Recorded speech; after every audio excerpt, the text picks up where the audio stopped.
Welcome to a sports betting podcast from pregame.com for the week of October 29th, 2009. I'm your host, RJ Bell. I'm joined by Marco D'Angelo, 30 years in the business, Vegas runner, a genuine professional bettor here in Vegas. This is segment 3 of 6, big game preview in college football, USC, Oregon. That's right. And Vegas runner, as usual, give us a line report. All right. USC opened as a 4-point road favorite with a total of 45.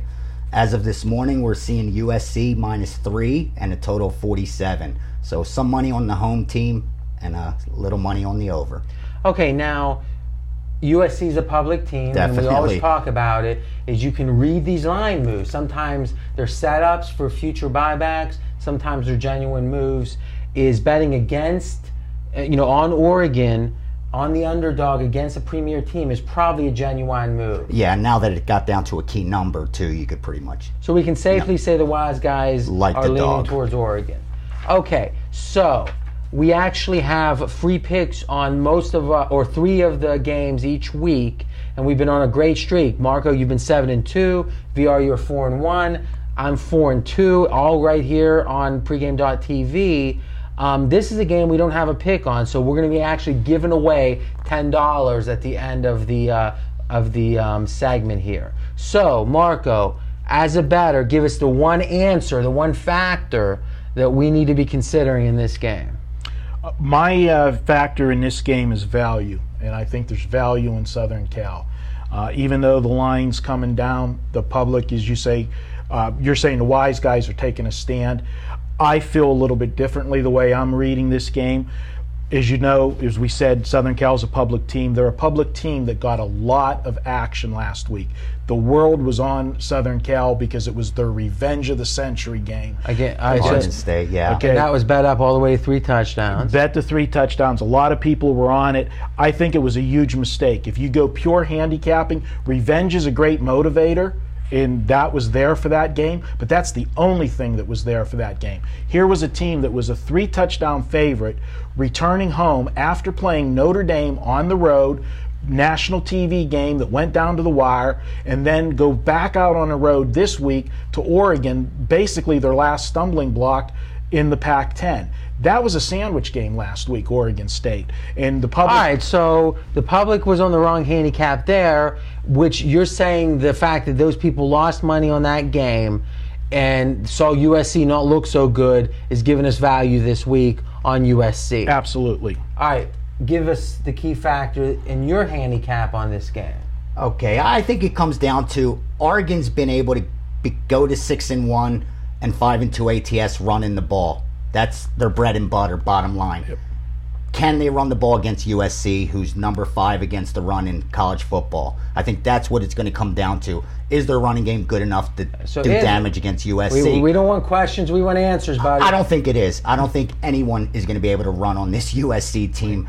Defensively, they're very fast. I think that's where they have a big edge in the quickness. All right, so you're saying that, now can you throw on USC? Yeah, you can throw. Teams have had success. That's the only success you're going to have throwing. So this is a good fundamental handicap. It's not just about how good a defense is and how good an offense is. It's about matchups. It's like that in basketball. It's like that with pitching matchups. Correct. And you're saying that a team like Notre Dame, which can throw the ball, had a chance to keep it close against USC. Right. Team that's going to run it is going to have trouble. And Oregon can't throw the ball. That's their biggest problem. They throw for 150 yards a game. All right, so do we want to be looking at the under here maybe? Yeah, and I was surprised that the move went to the over when this first came out, with the defense of USC. Well, they're looking at last week's score, though, too. The 2 weeks in a row, Southern Cal's been in high-scoring games against Notre Dame and against Oregon State last week. And both these teams average more than 30 points per game. All right, but we have a situation where clearly USC is a small favorite. All right, so in theory, the lines maker is saying this is going to be a close game. Yeah. If we feel confident that Oregon's going to have trouble scoring, now there's either one of 2 sides is really valuable. If we think USC is going to score, then it's USC. There's the value. If we're not sure USC is going to score, you got to love the under. So, in a way, you're saying the thing you're most confident of is Oregon scoring is going to be kept down. So, based upon your opinion on how USC is going to do against Oregon, you're either going to like USC or like the under. Absolutely. They're the only two sides I would look to play. That was well said, I thought. Yeah, you read my mind. That's the only way I would play this game. Marco, any additional thoughts? Oregon's a team that, although they have a good record, I think they've done it partly with smoke and mirrors. A perfect example is the UCLA game.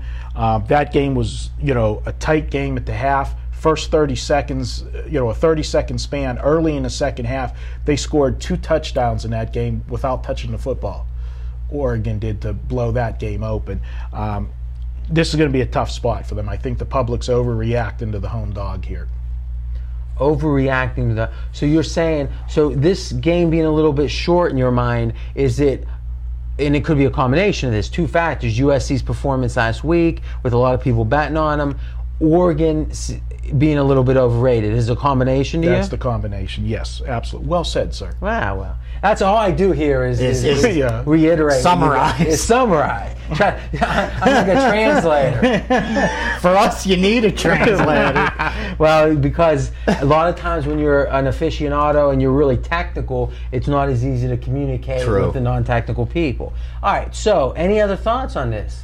It's tough to win in Oregon. I mean, it really is. So that's a counterfactor. It is. Home field at Oregon. Huge home field edge. And what you got to remember is, they may have won with smoke and mirrors, but they've covered 5 straight, right? They've won 6. They've covered 5 of 6 of them, and they were favored. Which is making them slightly overrated. Yeah, and they were favored though in 4 of them games. Because what we talk about every week is when a team's won 5 in a row or there's a strong ATS record, it's not just theoretical. There's people winning money on that, and if you keep cashing with a team, you're going to have a tendency to want to bet on them again. I will say this. The future line on this game in the summer when you could bet these games was USC -7. And when you look at the odds makers poll, he has Oregon even up a little higher than the AP and the USA Today. So according to the odds makers, Oregon's even stronger than the public perceives. Or USC's not as good. Good, yeah. So from the beginning of the year, the relative difference between the teams has decreased. Absolutely. Okay, because we don't have a free pick on this game, this is the segment we're going to give away our $10. Every week at pregame.tv during the weekly show, we give away $10 in one of the segments. Hit it, Mark. I'll get to you. One last thing. I know one team that's really rooting hard for Oregon this week, and that's Boise State. Yeah. Because Boise State beat them. Oregon has only got 1 loss on the season, and if Oregon can beat USC, that's going to help them in the BCS rankings big time. But for the free pick, it's the World's Outdoor Cocktail Party this week. So our coupon is Cocktail 10. The word cocktail and the number 10. All one word 10. And unfortunately, you can't buy any cocktails at pregame, but you can buy some winning picks. Or you can have some picks that make you want to buy champagne. There you go. Even better. If you've been buying Spartan, you've been popping champagne. All right, so we got a Capper Spartan. This is a mind blower. I actually did a post in the forums saying, remember back with the touts on TV screaming, I'm 80% on this. Yeah, over the last year. And then when you grew up a little bit, you figured out how dumb that was. And we got a guy that has that kind of record, but it's been tracked game by game. Give us the details. 2009 Spartan is 74-29 with his triple star plays. And he's not just the triple stars. Last week he went 10-4 with all of his plays. Only 2 of them were triple star 2009, plays. and it's now almost November. So yeah, it's not like a 3-week record. And if that wasn't enough, the NBA season started last night. Tuesday night. Swept the board, yeah. He went 4-0 opening night of the NBA. All right, and that's the thing is you want to find a winner, but when you find a winner who's hot, that's the best scenario. Better. And with the coupon Cocktail 10, all one word, no spaces, you get $10 off. $10. And we always say it is if the picks cost $10 or less, it's free, no credit card required. That's it. All right, good stuff. Next up is going to be segment 4 of 6, and we're going to start doing NFL big game previews. First up is going to be Baltimore and Denver. And remember, you can get all of our videos at pregame.tv, or if you want to download and listen, just go to iTunes and search for pregame.com.